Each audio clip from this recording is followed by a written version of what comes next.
Hello, and welcome to another episode of the Power Within podcast. I'm your host, Laurie. Today, I'm very honored and excited to share with you my episode with Vanessa.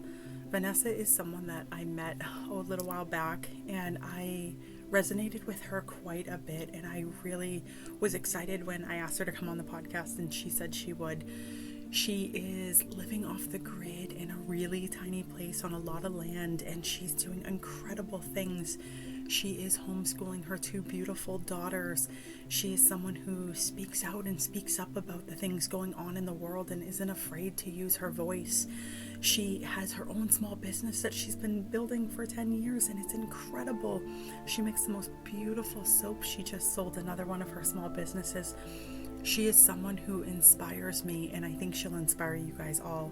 So I'm so excited to share this episode with you, and I hope that you guys all really enjoy it. Thanks for tuning in. Here we go. Hey Vanessa, welcome to the show. I'm so glad to have you on today. Thank you. Thanks for having me. This is, quite an honor to be on this. This will be a really great experience. Yeah, I was very fascinated. So I met you through the workshop, one of the workshops that Lynette did, and you were talking about living off the grid. And I was fascinated by this. And then as I've gotten to know you and follow you a little bit more, I've seen so many awesome things that you've done. So I kind of want to share that with everyone. So I'm going to jump right in, and I'm going to ask you about the living off the grid. I know that you had said that you had lived, I believe it was in Vancouver, and then you came over to the Ontario area, and that's where you guys have been living off the grid for a couple years now. So what made you want to do that, and how big of a transition was that for you? Okay, so we used to live out on Vancouver Island, and it was for an extremely short period of time. So both my husband and I were raised in Ontario. So it's a very cold climate, lots of snow in the winter, and in Ontario, certain parts of Ontario can be very flat. A whole lot of like monoculture where you just get like hundreds of acres of corn or soy and stuff like that. So there was this draw to go out west to experience the West Coast because it's just so stunning out there. And we are very like natural, holistic minded people. And there are a lot of that.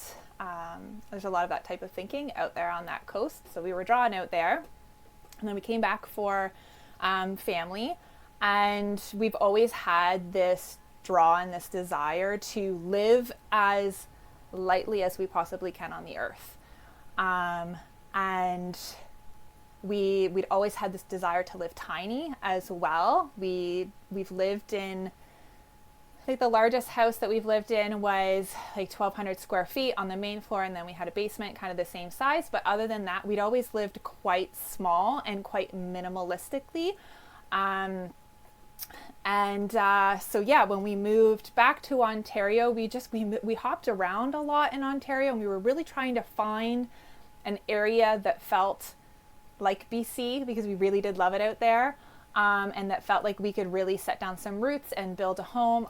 We both grew up, periods of our childhood was on a farm, so we both really loved that aspect of growing up on a farm and raising children on a farm and growing your own food. We'd always had a garden. And just kind of, we had seen issues in the systems that exist in our world with things like hydro and food security and water contamination. And we thought, like, how do we move forward and really be self-sufficient and be personally responsible for how we exist on this planet. Because we live in such a throwaway society where it's easy to just go to the store and be like, I'm going to buy this, I'm going to buy that. And it comes in tons of packaging, and it comes from halfway around the world. And so we really wanted to experience a way of living where we were responsible for what we were purchasing, what we were consuming, and that be power, that be water, all of that. And we have very particular tastes when it comes to like the size of a house. So we didn't want to have a big house again, but we wanted lots of land, and we wanted privacy, and we wanted to have a spring on our property. And I'm really into animals, and so I wanted to have horses, and I wanted to be able to grow our own hay for the horses. So we wanted to have a wood lot so that we could harvest firewood. And so we had a lot of desires, and so we just kind of started looking around in Ontario of all the different places that more north that you go in Ontario, away from kind of that US border, the less farming, like agriculture type farming that you see. So up here you get a lot into like pasture raised animals and a lot of hay, and a lot of like straw. You don't see a whole lot of corn and soy because the land really isn't that great for it. So that's why kind of we chose this area. So we are about 2 hours north of Toronto in an area called Georgian Bay. So we have a really beautiful waterfront, and it's quite hilly here. There's a ski hill.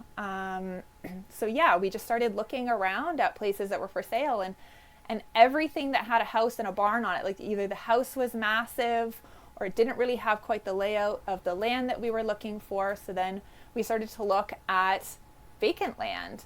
And so that's what we ended up purchasing. So we have a 53-acre parcel of land. And we kind of wrote down, we're really into kind of a manifestation and calling forth our desires and how we want to live our life. So we had this very clear list of wants that we really desired in our property, and it was like it wanted to be square property, and we wanted to have a spring on it, and hay and a bush and all of that. So this property that we ended up finding, the previous owners just had horses on the property, and they had a shelter for their horses, and they had a spring and a woodlot and all of these wonderful things that we had wanted. So we moved onto the land and decided, let's do the tiny house living on this piece of land. So that's kind of all how it like transpired. That's amazing. And so I know that you've mentioned that you haven't had running water for about 2.5 years. And that's something that a lot of people are like, ee. Now, can you explain that a little bit? Is that why you guys wanted to be near a spring, so that's your water source? Or if someone was thinking about doing that, how do you get your water? How do you for your bathing and your cooking and everything that you need it for? Yeah, so I would say that how we are living is extremely unconventional from how other people live off grid and live tiny. So off-grid living does not need to look at all in how we have done it. And in the future would never really do it again the way we have, especially with kids and all the animals. But for us, yes, the spring was essential for us just purely because of how beautiful and clean spring water is and how healthy it is for the body.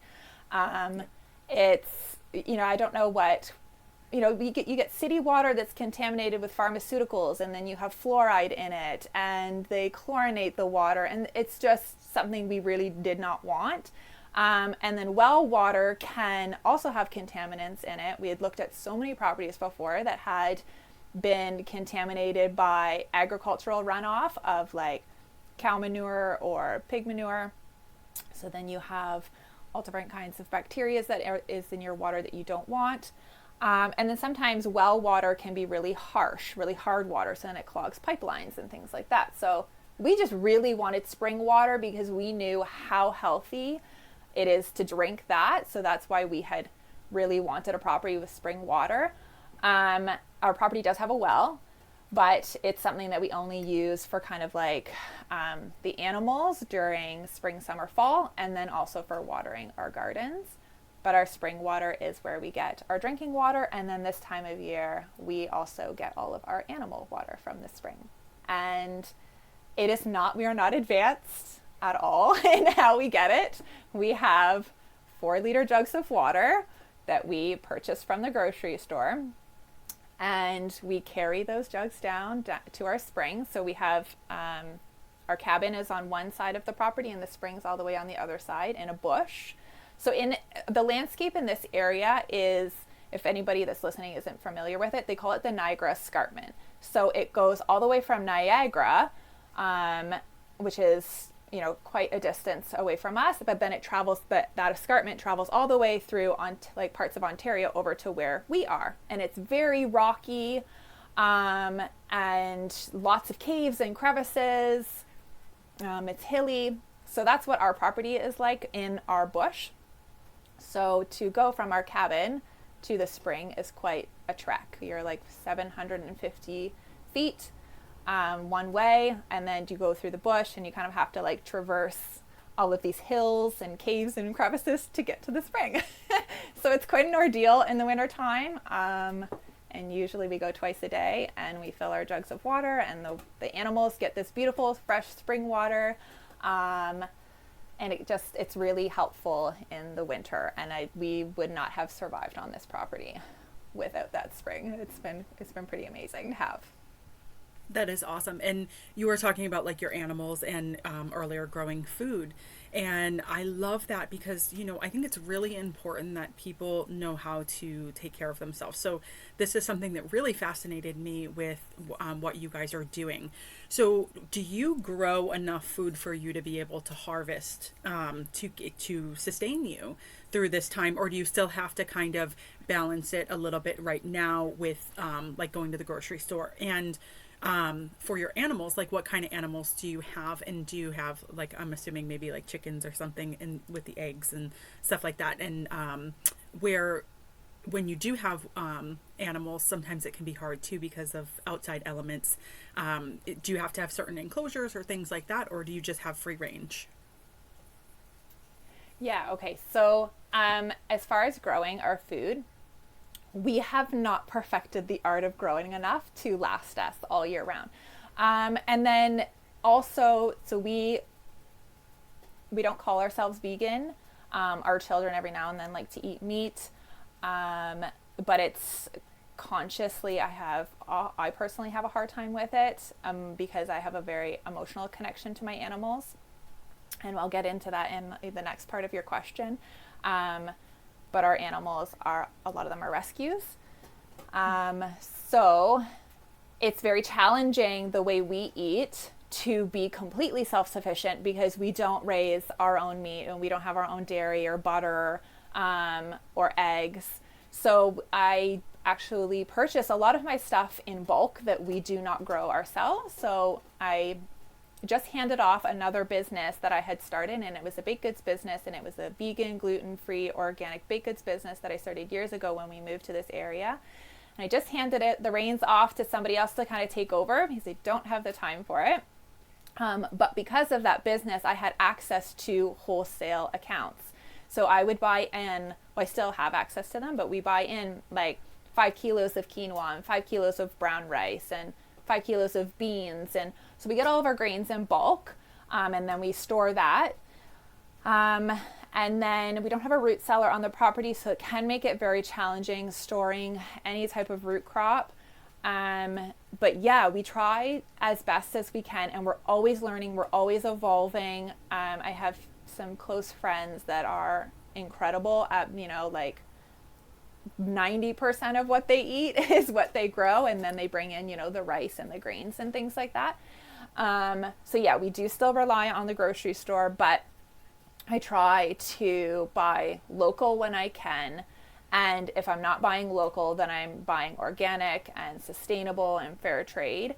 And then as far as animals go, so we don't have chickens, I think was one part of your question about eggs. So we do have chickens, but we don't use them for eating their eggs. So our animals all have a purpose on our property where we try to have like this really beautiful symbiotic relationship with nature. And our animals are not here to provide us an income and that we, use them in that way. Our animals are here to provide this really beautiful relationship on our property where we have a few chickens that are called silkies. So they're these tiny little fluffy white chickens, and they're very cuddly. So our girls wanted those for that pure reason. And they're not regular egg layers. So that was really handy for us because we didn't want something where we were getting like, a dozen eggs a day kind of thing.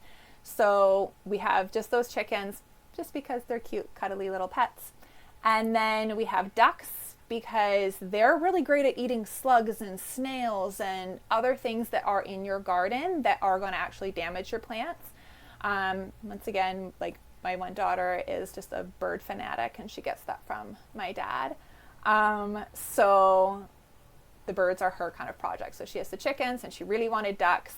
And we do love ducks. Ducks are really cute, and they're very social with our kids because they've spent so much time with them. And then we have guinea fowl. So I don't know if you've ever seen guinea fowl, but like they're the coolest looking birds ever. They look like little dinosaurs. So I don't think I've seen them. I'm gonna have to look them up if you haven't seen them.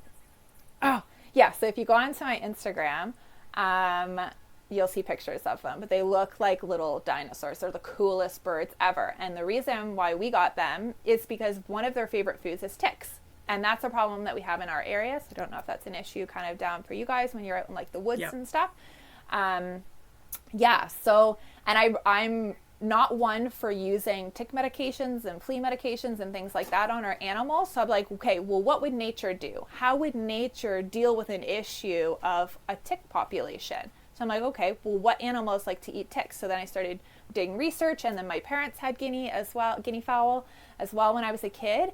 And so they're native to Africa, and they're not like a super domesticated bird, but their favorite job is to eat like black flies and ticks and like grasshoppers, and they're just fantastic to have on the farm.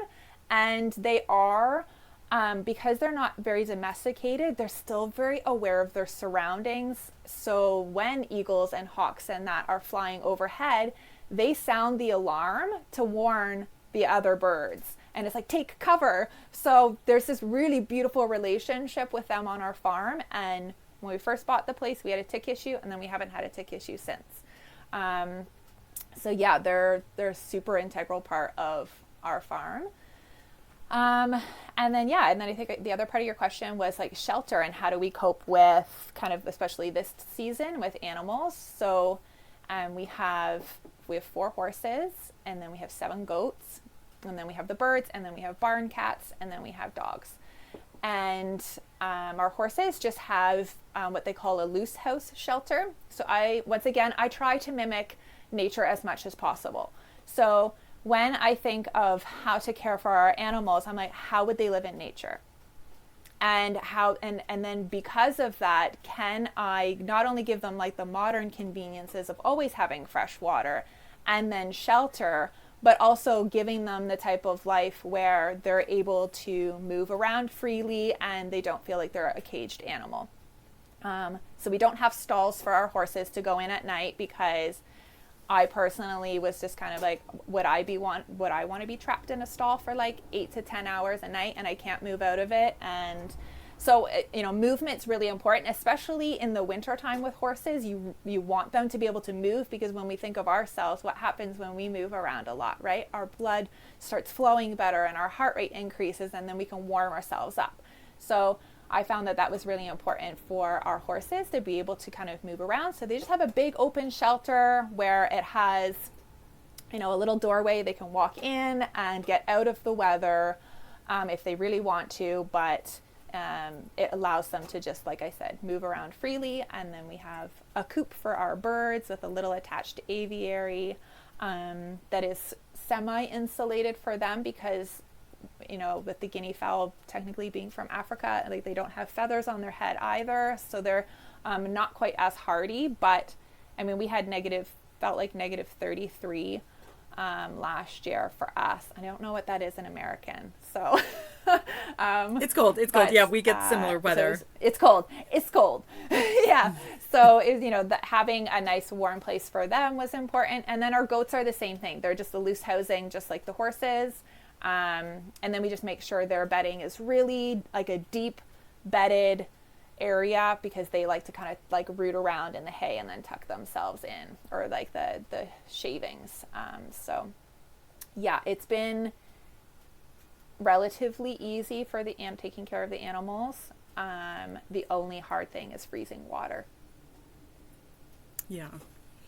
Well, I love that you I love that you do this, and where you were incorporating talking about your kids with the birds. And so I actually want to talk about that too, because I know that you homeschool your kids as well. And do you make that as part of their learning curriculum, that interaction with the animals, growing the food? I know you have your own business. We'll talk about that afterwards too. Do you incorporate that with them as part of the learning curriculum? And why did you want to homeschool versus sending them into just the general schools? Yeah. So before I had embarked on kind of this whole natural health journey, and before I was with my husband, I worked in the schools. I was an education assistant, and then I also had worked for Children's Aid Society, which is kind of like a children's services of Canada, where they work with kind of like, children from like homes that aren't very safe. So I had a lot of exposure on how the systems work within the school, and there was just more and more children were showing up in the system needing assistance and behavioral issues, and we're just having maybe a harder time learning material, and there just isn't enough support in these classrooms to help all of these kids. And I felt like it was either the kid that really got the information was kind of getting left and slipping through the cracks because the teacher was spending so much time with the other students, or it was vice versa. And there were sometimes 3 of us educational assistants in these classrooms of like 30 kids, and that still wasn't enough. And like I said, there's just, we could really go for a long time to talk about other things that I saw that was happening within that system, but that was my main focus when I kind of saw all of this happening. I thought, if we have kids that are really quiet and they don't put their hand up and ask for help, or they could just get easily lost in the system. And I thought, we ate in a different way too. So I really, really wanted to have, and also as a parent, and I don't know if any other parents who will listen to this, or maybe yourself, you can agree with this too, but I thought, what's the point of having kids if somebody else is going to raise them? So I really wanted to be the one who was spending the most time with them, that had the most influence on them, and also got to dictate on what they were learning and how their education was playing out.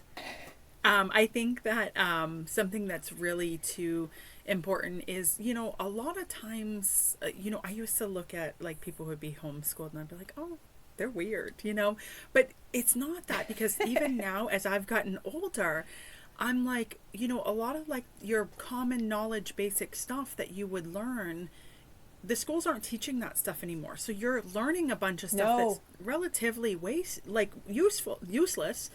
And these life skills you're not getting. And I follow a couple people who homeschool their children, and they share some of their curriculums and things that they'll do.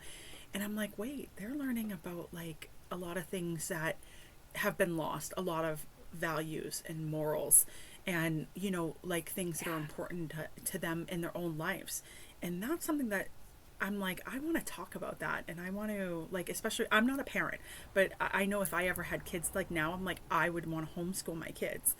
And so I was like, this is really an important conversation, because a lot of people, don't understand, why people want to homeschool, and bringing those morals and values and teaching basic skills and useful life things that they can pass on for generations too. Yeah, I mean, you really did. You hit the nail on the head there. It's like, how many times can we look back on our own experience within a school system and like, why did I learn that? I don't use that at all. So yeah, that part of your question where how we live is a huge part of how we homeschool our kids. And I think it can be so overwhelming for people to think about like, I'm responsible for my kids' education, I'm responsible for teaching them this stuff. But when you think about it, when you break it down into really simple pieces of how can you teach your child math, get them involved in the kitchen when you're baking. Like measuring in itself is a part of schoolwork and math.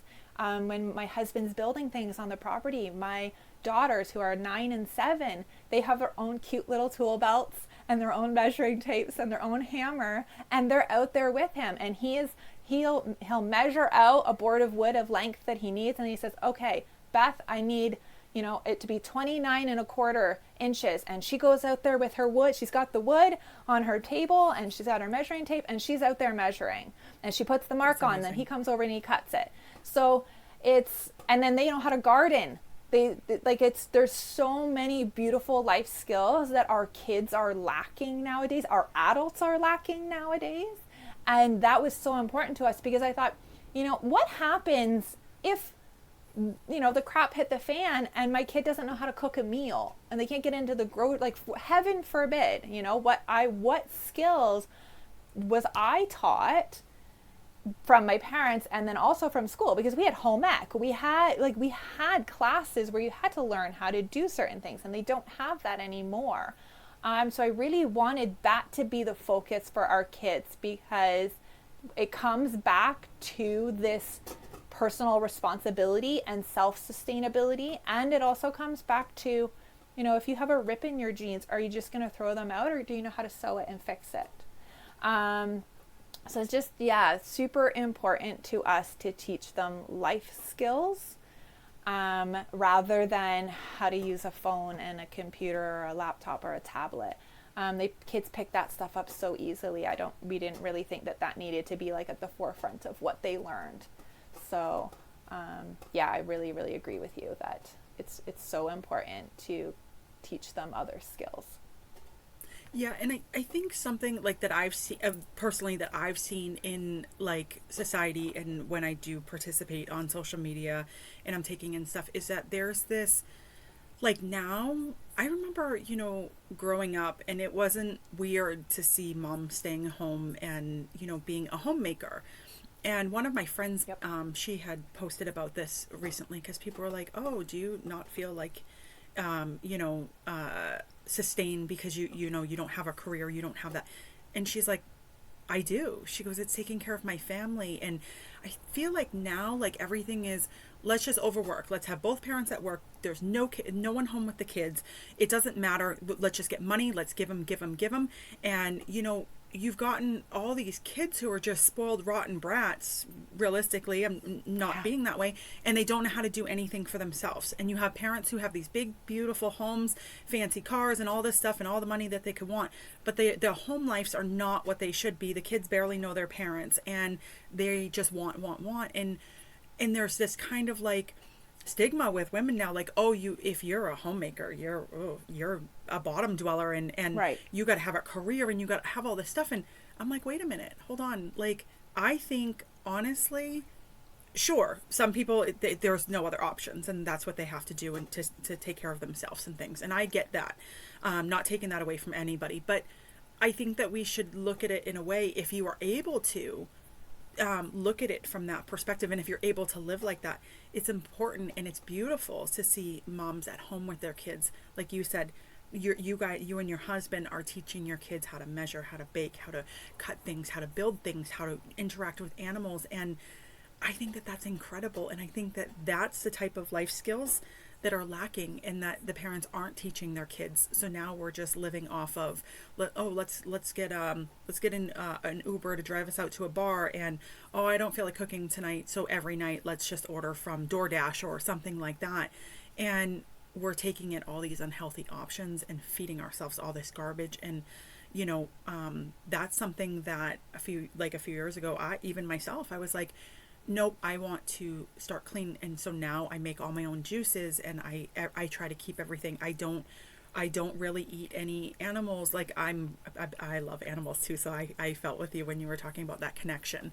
That was why I had stopped initially, and then because I realized once I stopped too, how much it made me feel horrible to eat all the animals all the time, and just not, now that I do all the vegetables and the fresh foods and the organic stuff and the microgreens, I feel so much better. But that's not stuff that you're told or taught, or now it's just order out and let's get the worst ingredients and the cheapest stuff. And so I think that that's really great. Do you have a perspective on that, as far as being like a homemaker, and I do know that you do work on your own business too, but do you ever encounter that in your life too, where people are like, look down on you for doing that? Nobody's ever said it to my face, but so I grew up with a stay-at-home mom. And I loved that. I loved knowing that when I came home, my mom was there, and that when I left in the morning, she was there to give, the hug and the kiss goodbye and have a good day. So that was a really comforting part of my childhood. And it is, you pointed it out, right? Like how in this day and age, it is super hard for families financially to have one parent stay at home and another parent be working. And I think what I really learned from my parents is to live within your means. Do you need all of these fancy things? Do you need to keep up with the Joneses? We lived like a very modest life. My mom had businesses. Like she was a hairdresser for a while, and then she had her own sewing business where she would sew like boat tops and boat cushions and things like that. So she did work, but it was at home, and that schedule was able to be flexible around, also being present for her kids. And that was something that I wanted to do because I found great comfort in that. There was one time where she went to have a job when we were the teenagers, and it was like, that didn't feel good for any of us. It was like mom was leaving the house before we were leaving the house to go to school, and I don't think that sat well with like anybody. And I don't know if I ever vocalized it, but I know she didn't like it, and it was like... So she's just a very both of my parents are very creative in that way, and they're like have entrepreneur mindsets. So my mom has a very like strong will about her. So it was like, no, I'll just create a business and I'll work from home. And then, her part of what she earned would go to whatever a part of the household bills. And then same for my dad. So it's just this really great relationship money wise and then parent wise as raising kids that we wanted to mimic. And then my husband's family was the same. His mom, didn't really work out of the home. So yeah, that was something we wanted to create for our kids. But because you follow me online, you kind of probably know where my mind goes with certain things, but I really feel like this is the breakdown of society, is this programming and this idea of having both parents out of the home. It breaks down the family system. It breaks down our societal systems, and it makes control a lot easier. And we could really do a whole podcast, excuse me, on that, but I got a tickle in my throat. Okay. So, but it's really interesting observing how society functions and kind of like certain ideas and systems that are kind of like force fed to people, and this idea of keeping up with the Joneses and having the big house and having the fancy cars. And at the end of the day, and I think you were leading to this, is like, where's the happiness? Where's the joy? Are you really a happy person because you have that huge house and that really fancy car? And even what we're learning on this property is, we're living in an off-grid, tiny house that's 200 square feet and, 4 people living in it and dogs and barn cats that want to come in and visit and no running water. And it's like, the happiness doesn't come from how you are living. It comes from inside of you. And this is something that we've both been learning from Lynette Elinda and it's such a powerful place to come from, because it's once again, it's this personal responsibility. It's that there's nothing outside of you that's going to bring that joy. It comes from inside of you. And that there's so much strength and beauty in that. So, I really, really feel like certain things have been put in place into society to break people down, to make them easier to manipulate, to make them easier to control, to make them be like a herd of sheep. Yeah, so let's jump into that a little bit. We can talk about that a little bit, because I know that you're very vocal. I'm pretty vocal about that stuff, and I've started to talk more and more about it. And I know in the US and also in Canada, there's this kind of like breakdown of, okay, let's get everyone into this herd mentality. And then if you do not comply and fall into that, you're the enemy. And it was, even the president pretty much said that at one point here in the United States. And I know that Trudeau has done the same thing over there.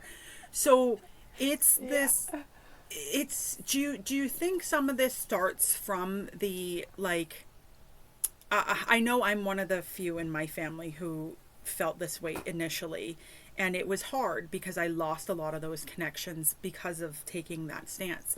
But for me, it was very important to say, no, I'm not just going to follow what everyone says. And, a lot of that, I actually did have that mindset. I mean, I don't know if you did initially, but I did. And I was kind of with the crowd, and I got really mad at Graham for sharing information, because I was like, why would you do that? That's irresponsible. He'll laugh at it when I tell him that now, but it really made me dig in and start looking.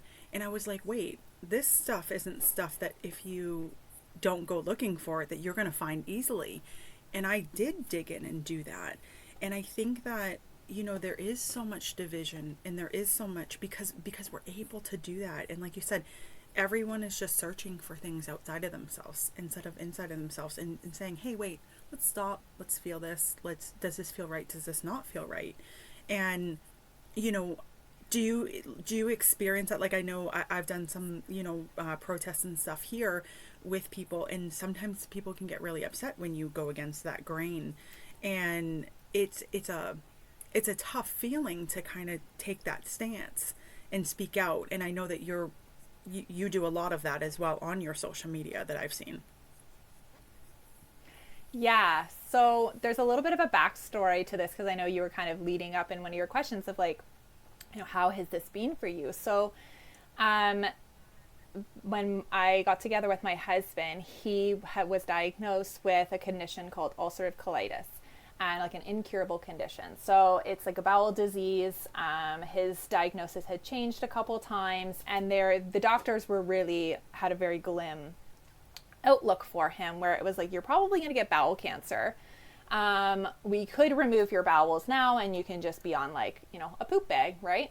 And that just was not an outcome that we really wanted to partake. And he also had a mindset of like, so what happens if there's ever like a medication shortage and I can't get my medication? Like, I am totally reliant on this medication to live a somewhat normal life. But he really couldn't, because he could only work part-time. It was just, it was pretty bad for him. So when we got together, because of, and it wasn't necessarily a way that I was raised, but I think it's just always been a part of me, where I think I was like, not the easiest child to raise, because I have a very strong will about me, where I'm like, I want to do it myself, that type of thing. So for me, I was like, you were healthy at one point in time, and now you're not healthy. Why did that happen? You should be able to get back to being healthy. So I always had this mind that was like, if your body has a cut, a broken bone, it can heal it. Why can't it heal something like a bowel disease, where you just have ulcers inside of your intestines and things like that? So my mind just started going there. And so then, I went to school to be a holistic nutritionist, and then that opened up my eyes to how the systems really work, and how programming happens with nutrition and diet, and how things aren't healable, and how this type of information literally keeps you a customer for life, and you are just a dollar sign in this system.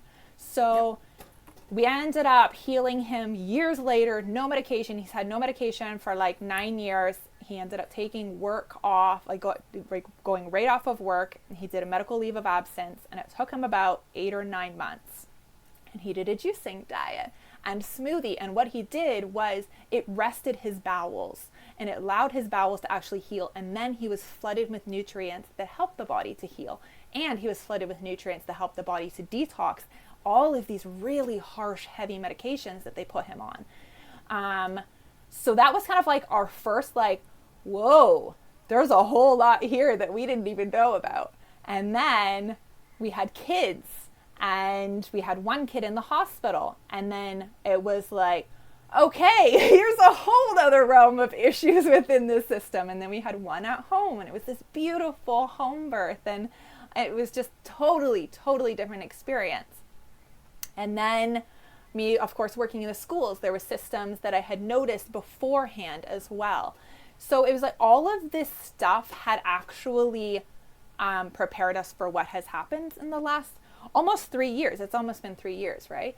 So it was, you know, we look at life, there's always a silver lining, and what my husband went through and what I experienced by being with him as he was going through this whole journey really was a beautiful experience, because it opened our eyes to so much, and it led us to lead a whole different lifestyle than what we were when we were, you know, teens. So it was a really, really beneficial experiences for us to go through that then made it such an easy decision for us to go, yeah, I don't trust what they're telling us. I don't trust what they're feeding us. I don't, you know, like, and also questioning. My mind is always very much questioning, and I am like a super resourceful person. So when I want to figure some information out, I can find it, and I can find it quite easily by just like never giving up by trying to find that information. So that all of those little things really led us to being so firm in our beliefs as to what was happening, and that people shouldn't be partaking in what was being fed to people as this common narrative.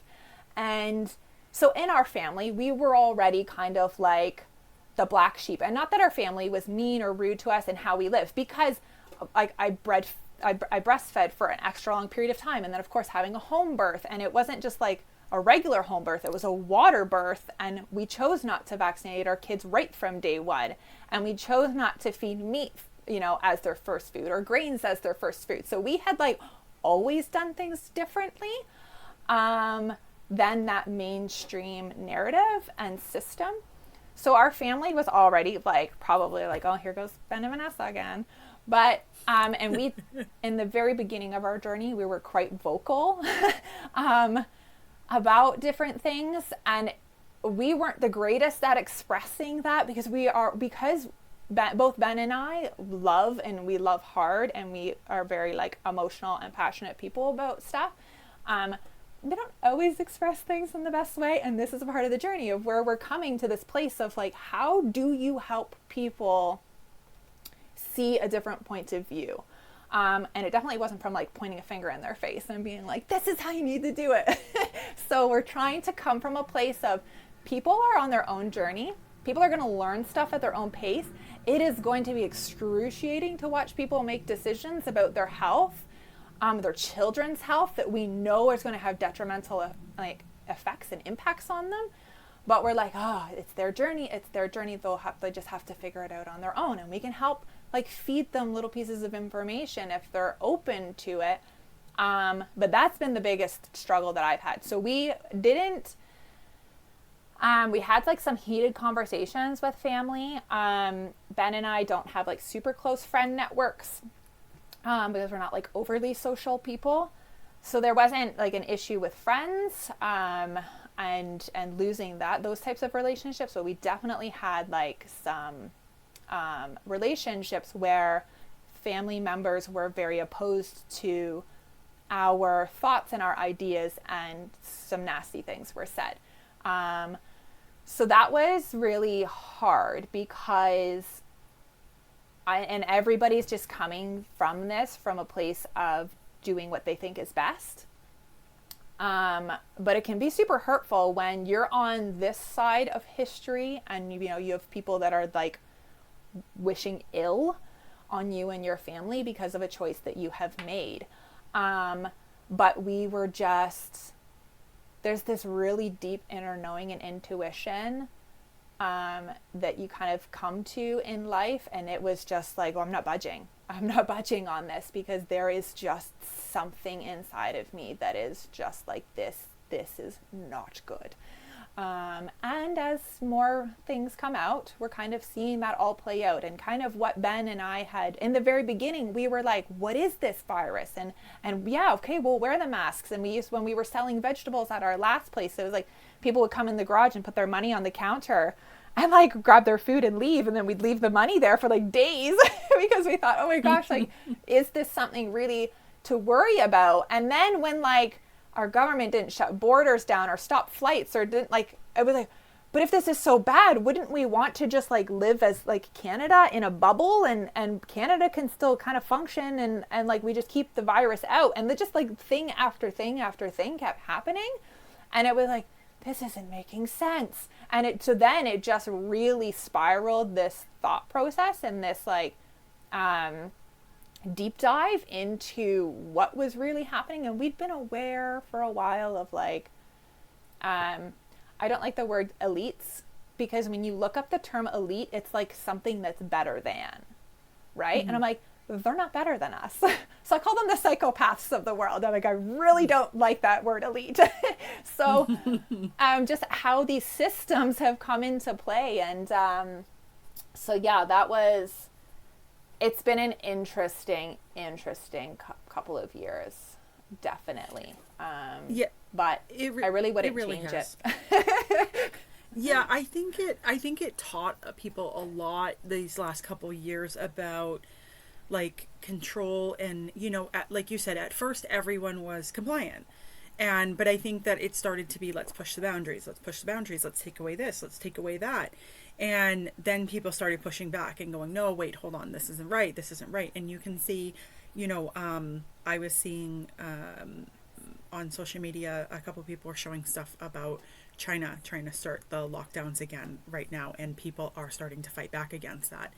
And they have like bolted some people in their homes, and they're gonna die if they don't have enough food. And right. And I'm like, we can't ever get to that point where we allow that, because realistically, like, even I don't listen to the news often. Occasionally I'll put on the TV if I'm doing something like with a background noise, making my juices or something.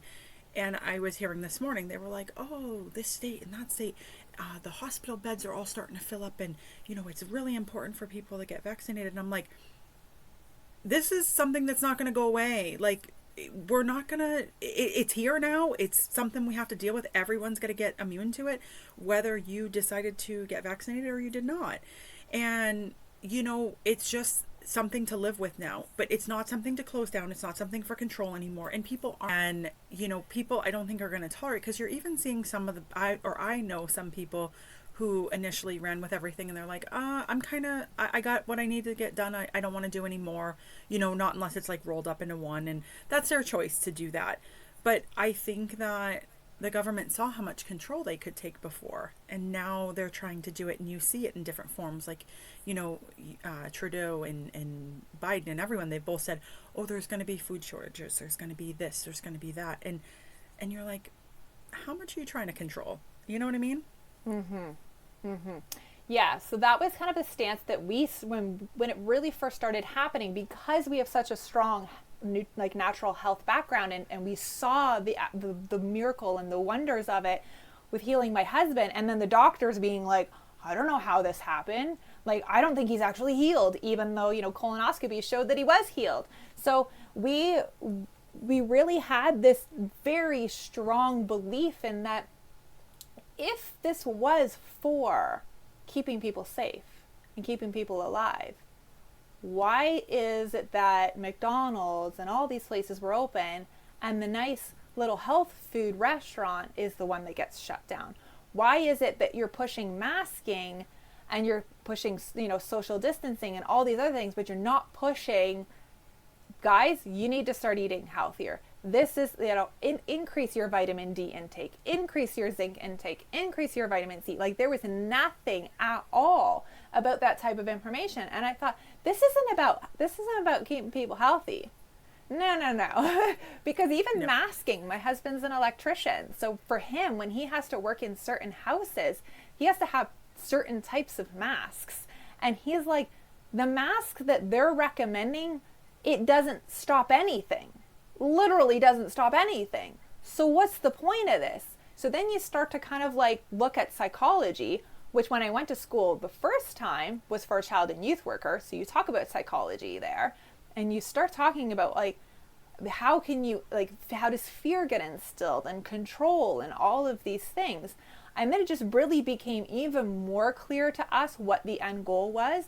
And that was a totalitarian government, where it was like China. Trudeau was very vocal years before this of how much he liked China and their basic totalitarianism and how they could push things through so easily and so quickly. And it was like, this is where this is going, guys.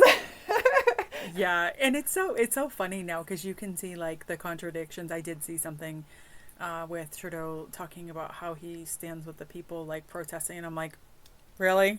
Weren't you the one who was really mad at your own people for doing the same thing? Like, that's really hypocritical. Yeah. The whole thing, they don't want anyone to be healthy. Like that was like even here in the US. Oh, if you show your card, you can get free donuts every day and you can get that. And I'm like, yes. Like, yeah, like you said, where are you going to the small businesses that are promoting like healthy things and, and it is frustrating. Like you were saying earlier about, you want people to see and understand, and everyone's on their own journey. And I've kind of, for me, I've just kind of stopped like trying to tell people and do that. Like I just share things that are important to me, like my juice making that I learned from, the Fat, Sick, and Nearly Dead documentary, the stuff I've learned, the vitamins and everything I've learned from Medical Medium, the Graham's podcast that I listen to, a lot of all the things that have helped me grow, Lynette's stuff, her meditations and her work, like all these things that have helped me grow as a person to get where I am today, where I'm got that happiness inside. Like those are the type of things like I share about now, because I'm like, I'm not going to tell people anymore, because you can tell people, but they're not going to listen. And most people are, they're so hard-headed and stuck in their own decisions that they're not going to change, Yeah, definitely. And that's, the medical medium stuff is very, very similar to what we did for my husband healing. So that was really cool when his stuff started to come out, because 10 years ago, especially in little farming communities, like how we were living was just like, what? You guys don't drink milk? I'm like, no, we don't like, so, but that got me. I was like, so how I try to share information now, and I try it in like the best way that I can. And I hope that as I grow and I learn and evolve as a person, I get better at it. But I'm trying to really share information now in the form of like questions. And just get people to start thinking critically again, because it's not happening anymore. And it's like, so if this was about health, like you were referencing, like, why are they giving donuts?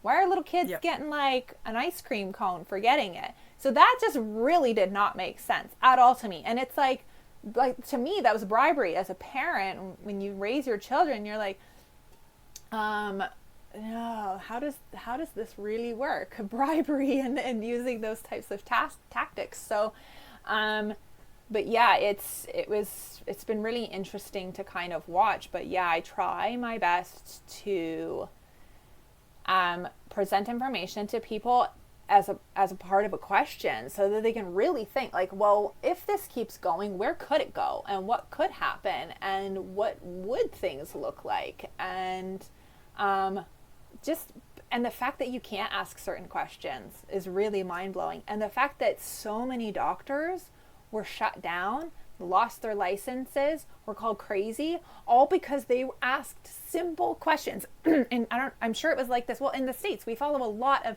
Canadians and Americans have such a close relationship, right? Because we're such close countries. So Canada really does rely a lot on the States. And I know there's a lot of Americans that are like, Canada? Like, aren't you guys all living in igloos? Like, there's a bit of a disconnect where Canadians, I think, are like very aware of America. And then Americans maybe not so much of Canada. And that could be just my own opinion. But I feel like Canadians really rely on American information a lot. So we were listening to like Robert Malone and Peter McCullough and all of these other doctors that were quite vocal in the United States. And we were kind of like, what? Yeah, the pieces of the puzzle kept coming together as to what was really happening here. And so yeah, it made it very easy for us to kind of stand firmly in our beliefs. Now, not easy in the sense of, people criticizing and things like that, but I've been very blessed that my online community, it's quite small compared to somebody like some of these other people on Instagram. But I haven't had a whole lot of negativity come from my social media. Actually, I've only had one family member, and I unfortunately like had to block that person because it just was not a healthy relationship anymore. And I've grown a lot, especially since listening to Lynette stuff. I've only been in her world for the last couple of months, and a lot of the information she's been sharing has been super helpful. So really trying to restructure how I share information and seeing it from other people's point of view, and really understanding how powerful fear is. It's crippling for people. And that's what I really, really want people to, I guess, understand from how we live and how we're approaching things is when you are responsible for us, simple things like we're responsible for our power, we're responsible for our water, we're responsible for, our animals and food, and then you can, it's responsible for our children and their education. So all of this kind of leads into this really secure feeling of being personally responsible for your actions and your behaviors and how you live your life, and how that then starts to bleed out into other areas of how you operate in the world, and being like, well, am I really responsible for somebody else's health? And it's such a tricky thing to kind of maneuver and work around. But with social media, I think a lot of our followers have been super kind, because a lot of them are like-minded with us, and I'm not super, I don't post a lot on feeds. I do a lot of story posting. I try to keep my feed for my business. But yeah, it has not been easy for people to kind of speak out, and the backlash that has come from it. We weren't allowed to be at certain family gatherings and things like that. And at the end of the day, it's just really respecting other people and where they're at and this journey that they're on, and what they're learning. And it's also what we've learned from Lynette, right? Is like, who are the people that you have around you, and how do they make you feel? And just being really in this realm of like self-love, which has been huge for me, and boundaries. And so there's been so many beautiful lessons that have come from these last couple of years that I really wouldn't take back. And it has really pushed a lot of people to look at living in a different way. So yeah, I really feel like there's been a lot of blessings, and we can't go back. I know so many people have said like, oh, I wish we could just go back to a few years ago. No, we can't, because those years before these last few years is what led us to the point that we're at. We're forging a new future. We're forging a new world right now. And the more things that come out, the more people become aware as to what's happening. So it's kind of an interesting unfolding, right? We're kind of like watching a movie and like, what's going to happen next? It is, but I like what you said too. Like, you don't want to go back. I mean, there's definitely things that we can learn from the past, which is important to take from that.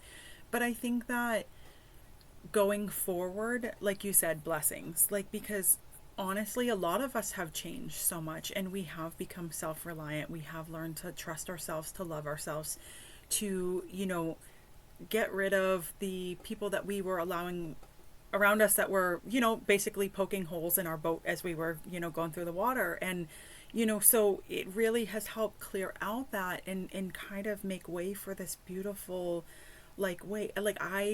I used to just be, I was a social media junkie. I'm not going to lie. That's all I used to do all the time. I was on there 24/7. And I really have separated myself from that a lot. And now my circle is very, very small. And there's only a few of you guys that I, chat with. And that for me is just, it's taken a whole different layer. It's helped me. I know for myself what makes me go low and what makes me go high. So I've been able to finally be like, you know what? I don't care if I miss out. This is how, for me, mentally and physically, it wasn't good for me.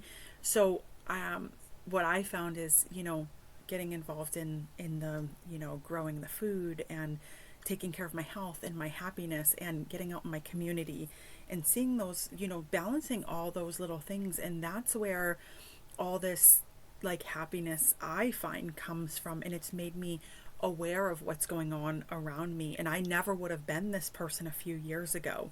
I look at who I was 3 years ago and I go, wow, like I can't believe how much I've grown and changed. And I love this person that I am now. And that person that I was before, she needed a lot of work and she did it, and I'm proud of her. But now I'm so happy going in because now I know the person that I am, and I know the people that I want around me, the people that I want to support, the people, that I want in my communities. And I know that I want to make a difference and I want to do things. And, I can see what's going on. And, I interviewed a couple of people who are running for state reps and stuff. And, we've talked about that, and they're like, Laurie, you're really good at that. You should really consider it. And it's something that I am considering, because a lot of people don't realize too, a lot of the stuff starts small. We just look at the big governments. The big governments have gotten the way that they've gotten because your smaller governments aren't functioning the way that they're supposed to. And if those smaller governments are functioning the way that they're supposed to, then that bigger government's not going to have the control it has. And it's been such a learning journey. And I love, like what you said, of how much you've grown and, how much you've learned about yourself, because that's such a beautiful thing and a beautiful journey. And I know I personally look at it, I don't know if you do as well, but like, I'm like, yeah, I don't want to go back to that person I was before. Definitely. Yeah, it's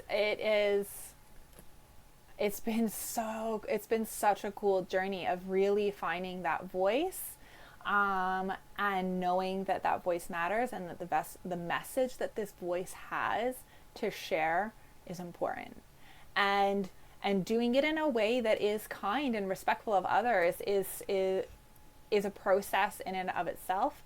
But there's so many things that just our life and the challenges that we've had to overcome are challenges that other people are experiencing.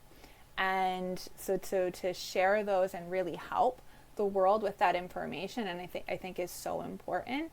And it's it has been such a really beautiful process, and finding me and finding that voice and really honoring that person and living in integrity, and not doing things that don't make you feel good, because I think so many people do that right now for the external approval of others. And it's like, when you live in that realm of, like I said, like this idea of personal responsibility leads you to this place of like love and integrity with yourself. Oh my gosh, it's a really beautiful place to live. And I'm not always in it. I mean, I think we're always constantly doing this shuffle of like getting good at it. And I think eventually it'll just get really easy. But it's been a really cool journey and process. And and for me, what was really important was, I have 2 little girls.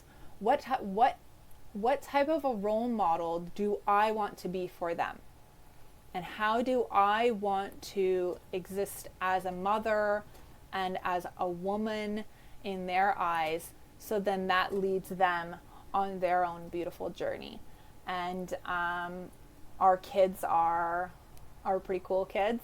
I'll be the first one to say that. I was like, as a parent, right? You're like, I love my kids, but they are so firm and grounded in their beliefs at such a young age. And our kids are like, I know you had kind of said in the earlier conversations, they're like, homeschool kids are like, oh, they're so awkward and weird. And some definitely can be. And we've been blessed with 2, like, they're very outgoing and social girls, and they just kind of like live in this own little realm of like 9-year-olds today, kind of how they behave is totally different than what like our 9-year-old does. And so that's a really cool thing, that they've been able to kind of keep that child alive in them and grow kind of as they want to, and then watching their parents grow as well and learn. And we have so many discussions about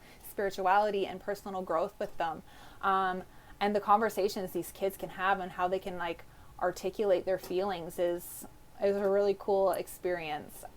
So yeah, as a parent, that was really important for me to represent something that they would be proud of. That's awesome. And you know, you had talked about incorporating them in the things that you do, and they get to see all of that too. And something that I really do love about you is that I'm going to go into your soap making business.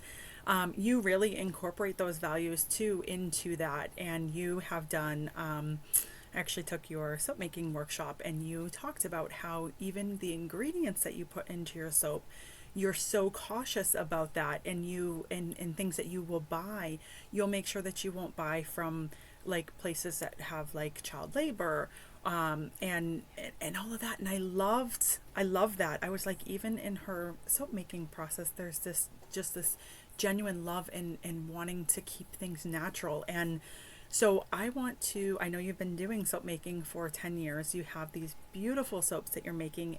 You're also doing the workshop showing people how to do them. I highly recommend them. They're great. I can't wait to start making some soaps. So like, what made you want to do that? What keeps you loving that? And I know that you also are, you know, you distribute them to some of the local people there that sell them in their places, which is awesome too, because that's a, you know, something for you as well. So how did you get into all that, and how do you like keep that passion to keep doing that? So it's been a journey. So I was newly pregnant with my oldest, and just the natural soap world was just really beginning. Like there, you'd see the odd, you know, handmade bar of soap here and there in the city, but it was just really intriguing to me because we were on this journey of experiencing natural health and learning about ingredients and learning how like not everything on the label, or the processes are not on the label, and there's all different kinds of ingredients that don't actually have to be listed, and just there was this whole nother world that we were learning about. And I thought, how do I, for my family, you know, growing food was a way to really be in control of the quality of our food. And I was like, okay, well, what about all the other products that our family uses? And so that next step was just like, I should learn how to make soap. This would be so fun. And so that's just kind of what I did. And my husband, you know, got me a soap making workshop course for my birthday one year. And I went and did that. And it was such a cool thing. So I started kind of dabbling in that. I was just making soaps for ourselves. And then when he was ill, we actually had our own like organic box program. And people would come and, you know, support us in that way. And so then I started making my soaps available to them. And then I took a break of making soaps for selling once we had our other kid and we had, you know, moved out to BC and things like that. So it kind of got put on hold. And then when we moved back to Ontario, I have a problem with people who represent their products as like being natural, but then they have like fragrances in them, or they have like dyes for their colorants and things like that.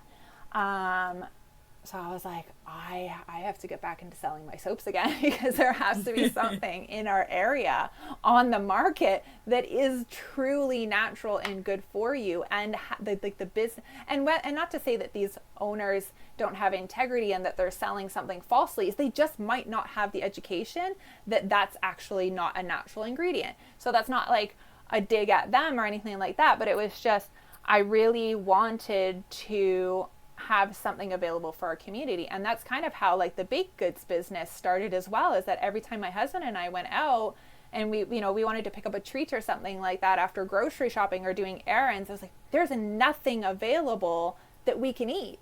So that's how that business was spawned as well. So yeah, I love soap making because it can be such a creative process where